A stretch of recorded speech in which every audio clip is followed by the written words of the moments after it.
तो इस सीरीज़ का ये सेकंड वीडियो है। जो भी अपकमिंग एग्ज़ाम्स होंगे, चाहे एचपीएसएससी के हों या फिर ऑल हिमाचल एग्ज़ाम्स, इम्पोर्टेंट रहे ये सीरीज़। पिछले लेक्चर में हमने क्वेश्चन पुट किया था आप सभी के लिए, प्राइस मैकेनिज़्म यानी कि कीमत तंत्र, ये लक्षण या फिर फीचर है किस टाइप की इकोनॉमी का। तो सही आंसर जो होगा कैपिटलिस्ट इकोनॉमी। तो जिस भी स्टूडेंट ने सबसे पहले इसका आंसर किया है उसको free of cost study material मिलेगा, तो व्हाट्सएप कर लेना, ठीक है। मैं उस स्टूडेंट की कमेंट में बताऊंगा उसे कि कैसे वो इस पीडीएफ फाइल को प्राप्त कर सकता है। आज का पहला क्वेश्चन है इस वीडियो का, largest component of national income in India is. तो नेशनल इनकम जो है दोस्तों, ये इस चीज़ को बयां करती है कि किसी भी देश में जो धन है वो कितना है लोगों के पास। तो यहाँ पे सर्विस सेक्टर जो है इसका शेयर काफ़ी बढ़ चुका है पिछले 1 या 2 दशकों से इंडिया में। एक टाइम था तो एग्रीकल्चर इसमें आगे थी, लेकिन अब सर्विस सेक्टर जो है ये आगे हो चुकी है। तो इसका ए ऑप्शन बिल्कुल सही होगा। इम्पोर्टेंट क्वेश्चन है, इस तरह का क्वेश्चन आते ही आता है, चाहे आईडीबीआई हो, चाहे सेबी हो या फिर अदर कोई भी हो, कि स्थापना कब हुई या फिर किस पंचवर्षीय योजना में हुई वगैरह वगैरह। तो आईडीबीआई जो है दोस्तों, इसकी स्थापना हुई थी 1964 में। आज का क्वेश्चन आप सभी के लिए है, आईडीबीआई की आपको फुल फॉर्म बतानी है। जो भी स्टूडेंट सबसे पहले इसकी फुल फॉर्म बताएगा उसे free of cost study material मिलेगा, तो कमेंट नाउ।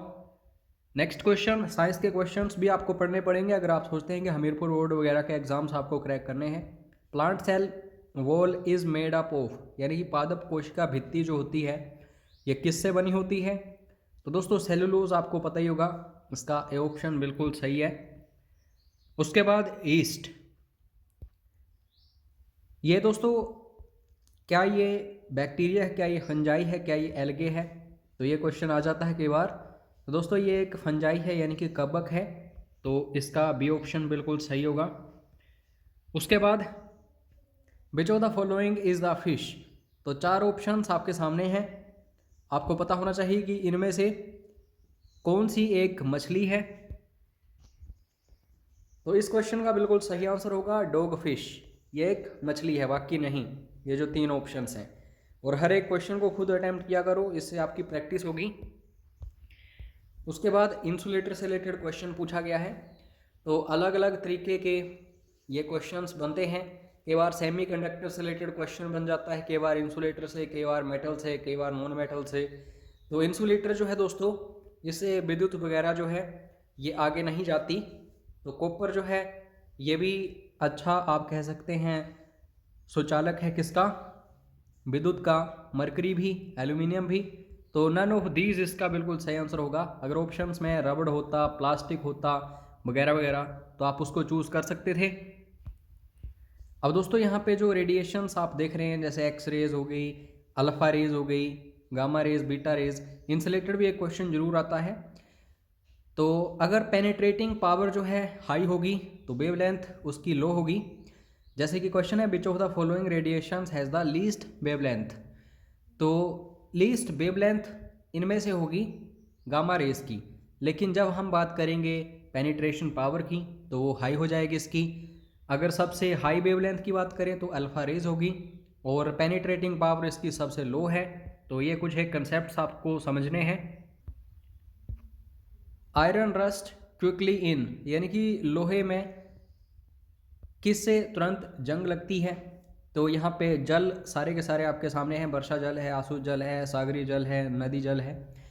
लेकिन जो सी वाटर है इसमें ऑक्सीजन और जो मॉइस्चर वगैरह है काफ़ी ज़्यादा मात्रा में होता है। तो सी वाटर से सबसे फास्ट यहाँ पे जंग वगैरह हमें देखने को मिलेगा।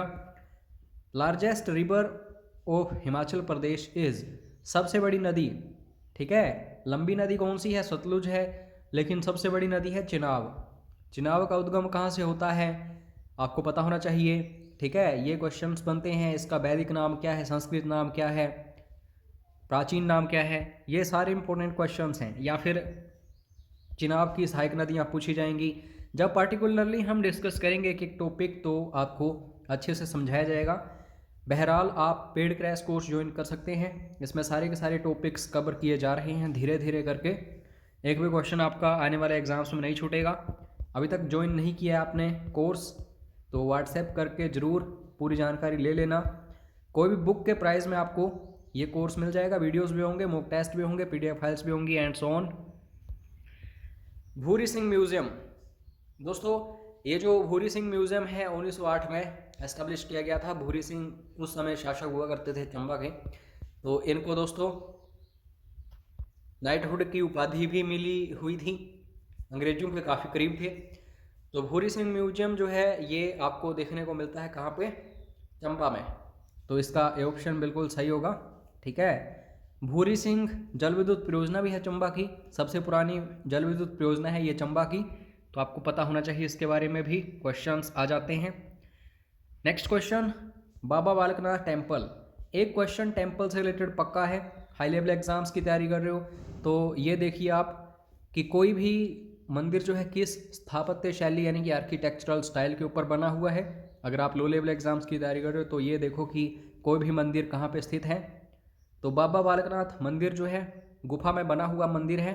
ठीक है, केव टेम्पल इसको बोला जाता है। लेकिन ज़िले की जब हम बात करते हैं तो ओबियसली आपको उसका पता होगा, हमीरपुर। तो डी ऑप्शन बिल्कुल सही है। एक क्वेश्चन फोक डांस या फिर फोक सॉन्ग से रिलेटेड पक्का होता है तो ज़रूर पढ़िए, स्पेशली आपको अपर हिमाचल के पढ़ने हैं, ये ज़्यादा इंपॉर्टेंट होते हैं।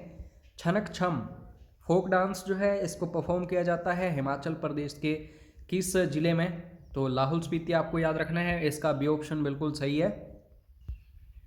रीजनिंग के क्वेश्चंस आपके सामने हैं, ये होमवर्क है आप सभी के लिए, स्क्रीनशॉट लीजिए, सोल्व करना। अगर प्रॉब्लम आएगी तो व्हाट्सएप कर लेना, वहाँ पे आपको इसका सलूशन दे दिया जाएगा। अब बढ़ते हैं यहाँ पे इंग्लिश और हिंदी की तरफ, क्योंकि HPSSC में यहाँ से क्वेश्चंस बनते ही बनते हैं। तो ईडियम है आप सभी के सामने, फ्रॉम हेड टू फुट। ठीक है, तो ईडियम्स या फिर फ्रेजेस आपको हमेशा ध्यान से पढ़ने होते हैं। ऑफिशियल आंसर की according all over the body है। जब भी ये ईडियम या फिर फ्रेज पूछा गया है HPSSC के द्वारा, इसका सी ऑप्शन ही बताया गया है। हालांकि आप टू कवर कम्प्लीटली भी इसको चूज़ कर सकते हैं अगर ऑप्शंस में ऑल ओवर द बॉडी ना हो। सिनोनिम आपको फाइंड आउट करना है स्क्रूपलस का। फर्स्ट ऑफ ऑल स्क्रूपलस होता क्या है, कोई व्यक्ति है काफ़ी ध्यानपूर्वक किसी चीज़ को करता है, ईमानदार है, ठीक है, डीप स्टडी करता है किसी चीज़ की, तो वो स्क्रूपलस हो गया। तो केयरफुल ऑफ डिटेल्स, ठीक है, इसका डी ऑप्शन बिल्कुल सही होगा। लेकिन कभी भी वोकैबलरी को डिस्कस करो तो चारों के चारों मीनिंग्स आपको पता होने चाहिए। इम्प्रेसिव, उम्दा, जो काफ़ी आपको प्रभावित करे। स्लो यानी कि धीमा, और स्पेंड थ्रिफ्ट अपव्यय इसको बोला जाता है हिंदी में। इसका मतलब होता है जो ज़्यादा उड़ाता है पैसे वगैरह। ठीक है, तो इस तरीके से पढ़िए, कोई भी वोकैबलरी आपकी नहीं छूटेगी। फिक्स्ड प्रेपोजिशंस हों या फिर फिल इन द ब्लैंक्स हों, ये इंपॉर्टेंट रहते ही रहते हैं। Aggressive reactions do not take the form dash direct attack. यहाँ पे बोला जा रहा है कि कुछ एक अग्रेसिव रिएक्शंस जो होते हैं वो भाग नहीं लेते हैं किसका, डायरेक्ट अटैक का। तो फॉर्म यहाँ पे बताई जा रही है, किस चीज़ को आप कह सकते हैं कि रूप में लाना, तो फॉर्म ऑफ यहाँ पे इस्तेमाल होता है, तो इसका डी ऑप्शन सही होगा। स्मास, एक क्वेश्चन पक्का होता है 100% हमीरपुर बोर्ड में, निर्लज।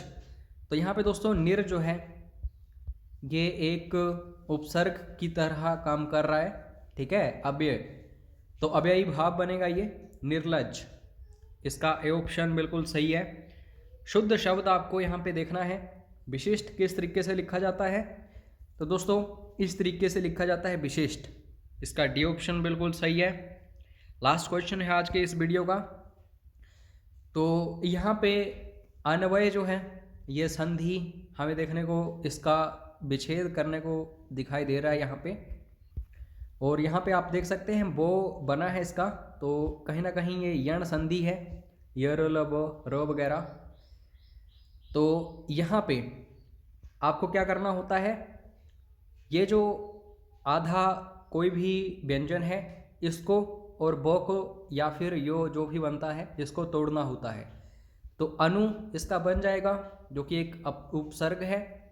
और आए, जब दोस्तों उ और अ इकट्ठे होते हैं तो ब बनता है। तो सी ऑप्शन इसका बिल्कुल सही है। अब रिवीजन का टाइम है। क्वेश्चन आपसे पूछा जा रहा है, आपने आंसर करना है। जिस भी स्टूडेंट का सबसे पहले आंसर आएगा उसको free of cost study material मिलेगा। फर्स्ट तीर्थंकर कौन थे जैन धर्म के?